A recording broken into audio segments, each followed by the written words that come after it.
സുഹൃത്തുക്കളെ 10 കിലോമീറ്റർ ആയിട്ട് നടക്കുന്ന ഒരു ഐസൊലേറ്റഡ് ആയിട്ടുള്ള ലാൻഡ് കേട്ടോ.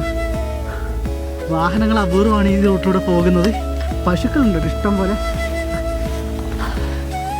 എൻ്റെ അമ്മ, എന്താണ് ഈ സ്ഥലം? ജീവിക്കുന്നുണ്ടെങ്കിൽ ഇതുപോലുള്ള സ്ഥലത്ത് ജീവിക്കണം.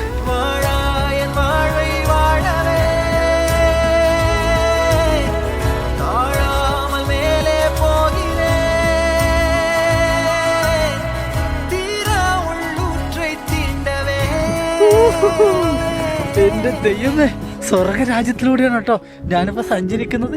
ഈ സ്ഥലം നോക്കിയേ, സിനിമ കേട്ടോ. ഒരു സിനിമയിലൂടെയാണ് ഞാനിപ്പം പോകുന്നത്. ഇംഗ്ലീഷ് സിനിമയാണെന്ന് വിശേഷിപ്പിക്കുക. കരൈ വന്ന പിറകെ പിടിക്കത് കടലൈ